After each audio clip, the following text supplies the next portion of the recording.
Hello my virtual friends, my name is Catherine, also known as Miss Blue, and welcome back to Burly Men At Sea. We're into part 2 now. So then, without further ado, let's just resume. So, last we left off, it's night, we're in the middle of the ocean, and we're still looking for land after all the other things that went down. And about those things actually, I didn't realise that the choices that you made actually really do matter in this thing. I thought it was just like a nice narrative that you can somewhat affect, but it seems to me that you can actually get different endings if you make different choices. For example, if I lost the race with death, something else might have happened, so that's something else to keep a lookout for, in fact, if you decide to get this game for yourself, which I still do recommend at this point in time. Even after one episode, I know, but still. It's very fun. We're all fading as well. I assume they're still swimming, I can't quite tell. Ah, no they were not, never mind. Go on then lads, forward. Oh, okay then, bye. They're gone.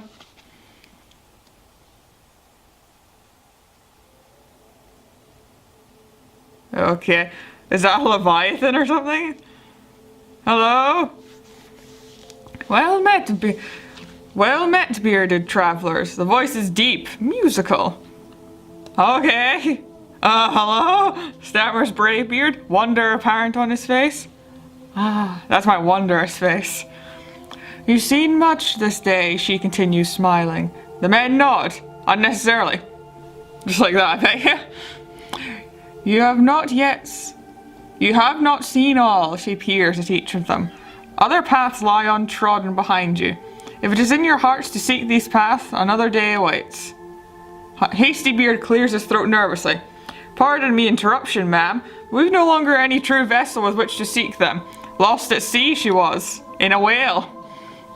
The silvery laugh ripples the water around them. You have travelled far without her, have you not? But do not be troubled. That which is lost may yet be found. That whale's a little long gone, so I'm not sure about that, ma'am. May we meet again at the end of another path, inclining her glimmering head in farewell, the creature slips silently into the darkness. Her words seem to linger, leaving them quiet as they drift in the fog. Well then. That was an experience and a half, wasn't it? Quite beautiful. I think that it said as well in like the tags of this game that it was based on Scandinavian folklore, so that might be a thing that some of you Scandinavians know of that I just don't. The only ethereal sea creature we have is Nessie. We don't even know if she exists properly or not either, so I suppose there's some commonality there, but the sun's rising. So a new day dawns, but still foggy as shit. And there's land! Huzzah and hooray! We're not gonna die just yet. Although instead of drowning, we're now probably gonna starve. So that might be a problem. Though hopefully the gents are a little more, are you gonna just let them sail away? Lads? Well, okay then, we live here now, everyone. Alrighty then. Well, let's look at this rock. Or you guys. Or the sun. Ah, this one wants to look at the sun. Don't stare at it too much now, the eclipse and all that. Fine, go this way. What is that? There's a bird! It's a puffin! No, this way. This way, there you go. Oh, it's 2 puffins! Have we stumbled upon a colony? That's adorable! Go on then, poke them. Oh, they're so cute! Jeez, tons of them. Yeah, see you too, island. Let's poke them all.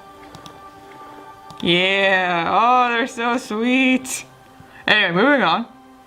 Oh, we've landed on a tropical paradise apparently, and I'm said to you to keep going this way. Little birdie up there. Lead us to your new lands, little bird. Oh, I love this game's beauty. What is that? Oh, it's a moose. For 30 seconds there, I thought, oh god, it's a dinosaur. We stumbled across Jurassic Park. Are we falling onto Canada? Oh, no, I was gonna say Canada because of the moose, but I don't think Canada has toucans or puffins. Maybe we're in heaven, that's what that was. Because nothing looks quite like... Oh, there's a house. Okay, the ethereal fogginess is just for show, apparently. This is not heaven. Unless God is very, very modest about where he lives. And we can just waltz up and be like, hey God, how you doing? We'll have to see when we get inside. Well, doesn't this look hearty suspicious, does it not, my ladies and gentlemen? Look, luxurious beard! You are a god, I knew it! Thought you'd find a way to that door eventually, the old man greets them. The familiar has a way of making itself new when you look at it sideways. Never seen that part of the island before, I'd bet. The men shake their heads. Uh-huh. I see, okay then. Still have the map? He questions, Steadybeard nods, passing it to him. Ah, so this is what we discovered on our little round trip. I have a hard feeling it's going to end like 30 seconds after this, but I'm not sure. I see you managed to find those adventurous deeds. And did you meet her? Yes, we did. Aye, Bravebeard is the first of the brothers to speak. Magnificent she was, like the shorm of old tales. I'm not sure that's how you pronounce it. But she told us we've more to see. Aye, you'll to be there when you're ready for another go. The old man gestures the books. Those shelves are full of tales like yours, all with paths left untrod. There's a twinkle in his eye. Even if I even contributed a few in my time. You see, he continues, what's left unwritten in one story can fill others. If you've the inclination to sail again, have a look at the shelf. Ah, okie dokie then. Burly Men at Sea. Roll credits. Steadybeard reads aloud. Not a bad title, that. But what's all this numerical business on the spine? And how did... He gives them a sly look. That's another mystery, if you have the curiosity for it. Okay, sure. And one last thing, continues the old man. I don't mind telling you now that I was the one who sent you your bottle to the sea. Oh, okay. Glad that you sent it out and it wasn't found by someone else millions of miles away. I have another to be tossed out for the next curious soul. Will you do the honor? Oh, yeah, let's do that. Uses it. You get it? Alright, out we go then. Let's go tossing. Oh, is that the end of it? Well then. Probably could have wrapped it all up in one episode. Well then. Whoopsie daisy. Oh well then. No, I suppose that's good enough for an episode. Let's see if there's actually anything at the end though, just in case. So if we made different decisions, I imagine that we could have had a very different story. I don't know how we would have gotten out of the whale without getting out of the whale that way, but maybe we could have found their enlightenment, perhaps. Not sure. There are definitely probably like 3 more you can probably get, I think. It seems like it, from what I can see here, but still. A Quiet Adventure by Brian and Brain, that's exactly what it is. And there goes the bottle. Oh! Yeah, I knew that wasn't quite the end of it. Alrighty then. Out we go this way. Back on the boat we go. This time, we'll do a bit of a speed run through this little bit of it. To get back to another bit that we've seen, but I'll show you what we haven't seen just until we get there. She's come back to us, exclaims Hasty Beard, and more lovely than we left her. Courtesy of Barnacle Transport Service Incorporated, reads Steadybeard from a notice on the side. Why, that great blubbery bellyache did us a good deed. Of course he did. We'll just gloss over the fact that whales can both read and write English and understand where our boat came from and knew that, but no need to question any of that at all. Right then. So, I'm surprised it ended that soon, but I suppose given that the rest of the content is elsewhere. And oh, hello again, Mr. Whale. Right then. So will they realize that they've been eaten by this whale before, or is this it here? Hello, nymphs? You're gonna welcome us back, or is it gonna be the same conversation? Me welcomed, wayward pilgrim, speaks one of the nymphs. For who can resist the majesty of the great barnacled one? So it is that we awaited your return. Hard to resist when you're sucked down like clam and stew, growls Bravebeard. So brave indeed. The Great Ones journey this way daily, so that through him all one day may find the place of promise. Predictably, the nymphs trade nods of approval. Yet they have not found it either. Will you wait to us here by the fire, or is it the way of faithless you seek? I want to wait by the fire. I want to see what's going on. No, dude! No, wait, by fire. Put it back. Did I do bad? Oh.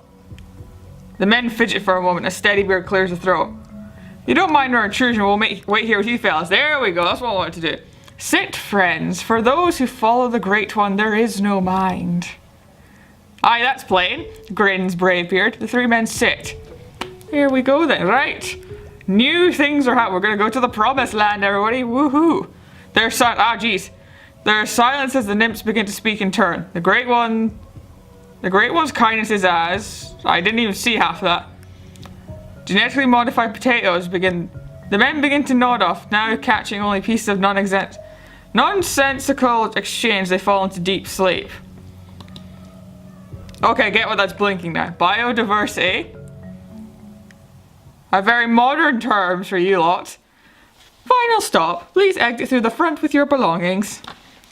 We made it, everyone. We made it. Oh, I love this so very much. Right then. We have escaped the whale, everyone. Those long-haired imps let us sleep through our stop. Complains Hastybeard as they sail out in the sunlight. Bravebeard merely shudders. We still have our boat, which is better than the other option at this point. May as well see where it is we have stopped anyway. Alrighty then. The middle of nowhere. Isn't it beautiful? Oh, this looks similar to the island we were just at. Except with more monoliths. Right then, I suppose. Very similar indeed. There's a very familiar looking bird up there. So I poke it. I poked it and it flew away and we're following it now. And the universe is angry. Oh, I disturbed a great rock monster. Great jumping land rat, exclaims Bravebeard, edging away. Stop! The voice is deep and aged as the earth itself. Men and rocks stand staring at one another. Moments pass before the creature speaks again. You are small. Excellent observation, sir. Something about the naivete of this statement seems to ease the men. You're rather large yourself, tries Bravebeard hesitantly. Thank you, rumbles the small mountain simply. Aw, he's a sweetheart. Would you like a flower? I'm quite good at flowers. Oh, we don't want to be a bother, begins Hastybeard. In fact, but the creature is already turning. And he shakes the earth with each step that he takes. Very far away. Or maybe I'll fetch 3, rumbling halfway to himself. The Geological Oddity thunders away. The men breathe a sigh of relief. Are we not going to wait for him to come back? I suppose we could follow him. I imagine this might be another choice. We stick around or leave. But I want to see where he went. He went into the ocean by the looks of it. I have done it! I have fetched a flower! The men turn reluctantly from their enticing safety of the boat to face the returning earthquake. Oh no, I didn't mean to run off. Gently, the massive stone face places before them what appears to be an upended tree. It's beautiful! Why, thank you, gushes Hastybeard, elbowing the snickering Bravebeard. What a nice flower! The creature beams. Oh, I can't believe I made a mountain happy today. So if you'll excuse us, good giant mountain, we're gonna head over this way. Lads, could you do that thing? No, lads, this way. Well, I suppose we'll be hitting the old dusty trail. If you would be so kind as to let us. Oh, I think he, Oh, wake up, small beings. I've thrown away the dreadful boat. Well, shoot. Groaning, the 3 men pick themselves up. At the sight of the now vacant water, the 3 faces suddenly grow pale beneath beards. Well then, I'm quite good at throwing, adds the creature proudly. That you truly are, Mr. Mountain. Oh, snarls Bravebeard suddenly. Then why don't you take your precious flower and... Great idea, cuts in Steadybeard. How about a demonstration? Hastybeard glowers at the creature, breaks into chaos of celebration. Hold it, shouts Steadybeard. There is a hitch in my throat, apparently. It's not a proper demonstration. We don't see it land, he pretends to think. That's a good point, admits the rock creature, sighing. Oh, I have an idea, continues Steadybeard, winking at the others. Why don't you throw us with it? The others gape in horror for a moment before catching on. What an opportunity! We'll see your skill firsthand, chimes Bravebeard. Or we'll die and have our bones just explode from us. That might be a thing that might happen with the general force, but you're the sailors here, no me. The creature who'd been looking between them uncertainly resumes celebrating as the men clamber quickly onto the tree. Oh boy. Are you ready, small beings? Away we are thrown. Goodness me. Did we land? Did we die? Did we do anything but survive? After a few moments, the smile begins to fade. Oh. Oh no, that's such a wee shame. Oh well. We survived. Don't question why there's now a tsunami at that poor village. But yet, we've done it again. We now exist on the water with no boat in the middle of nowhere. Joyous day for us. No ship in sight, growls Hastybeard. The brute must have tossed her elsewhere. As the makeshift vessel floats on against the setting sun, there's a sudden splash. The men brace themselves, but the tree glides on, unhindered. Twice more they hear a disturbance in the water, but see nothing. The evening stretches on, their confidence waning with the sunlight. It fears to face the daylight. It fears to face us in the daylight, that coward, snarls Bravebeard. They wait, uneasy. Yes, who's the coward here? The one who's nervous or the one that's hiding? To come up and just yum. Quite like so. Nessie, you've come at last. Foiled by the tree, the massive jaws of unseen Leviathan crunch to a halt. A laugh bursts from Bravebeard. Poor beastie got something stuck in its teeth. Aye, if it holds, Steadybeard sobs, eyeing Hastybeard's refuge in the centre. Well, I can't imagine his jaws are that wide, like, at this point, so jump sideways. Whoa. Okay.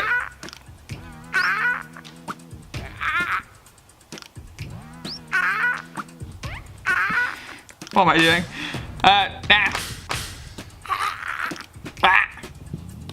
Close your damn jaw. Oh dear. What is the right thing to do? The jaw snaps over the shattered tree, launching the men out into the deepening darkness. Satisfied, the creature sinks back into the depths.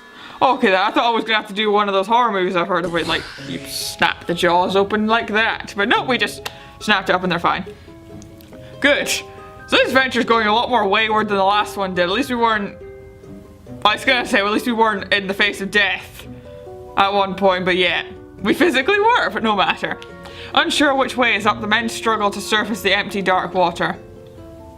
Oh dear, not another maelstrom though. Hopefully we don't have that. Don't worry, the double-decker couch will save us, I'm sure.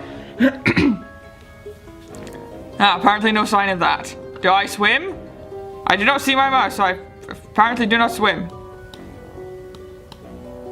Where are you men going? The up was up. If the sea gets darker, you're not going the right way. Jeez, okay. Bye, Mr. Swordfish. I genuinely can't do anything. Oh, they're pretty jellyfish. Well then. I don't seem to be able to interact with them in any way. Jellyfish are jellyfish. They definitely don't go up. Or down. Yeah, they've gone the wrong way. Well then. And so it was that the three bearded brothers drowned. We meet again, bearded travelers. So soon after we once did before. Is it the... Shorn? Ah. I think that's what it was called, I can't recall. It's much prettier down here, even though we can't breathe. You sought new paths this day, she smiles. The men nod unnecessarily. Yet still others lie untrodden behind you. Her gaze is deep, searching. It is well for you to bear the look of those who seek them. May we meet again at the end of another path. Inclining her glimmering head in farewell, the creature slips silently away into the darkness. Ah, so there's still even more. So I imagine that if we escape the whale, lose to death, then we'll get a different path. But I think in the quiet that follows, the men find themselves still sinking. Oh god. Hopefully we don't die a little more. I gotta hand it to the music in this part of the game is beautiful. Are we gonna end up in Atlantis or something? Nope, just the bottom of the ocean. Well, pull up a bed, lads. The fishes are gonna come on along soon enough. Just a bit sleepy down here. Or this is gonna be like, spoiler alert, the bit of inside later on in that. Was that the right game? Yes? Yeah, it was, wasn't it? Feels like it. I think we'll end this episode here when we get a bit to stand on. Oh, no, we made it back to land. How's that? We just walked out of the ocean. Not panicking about drowning in any fashion. Good on them, that's for sure. Huzzah and hooray, we made it? Or have we just wandered back to the same island as we once did before? Seems like it. Yeah, well, it is actually. Ah, we made it to the other end of the island. We're safe. Huzzah and hooray. Alrighty then. So then, that'll do it for part 2. I imagine that we'll have enough to explore in part 3 by making it back to death and losing that race and see where that takes us. Then there's always falling down the maelstrom and other things like that. So then, that will do it for this episode. Thank you all so kindly for watching, and I hope to see you in the next one. See you later.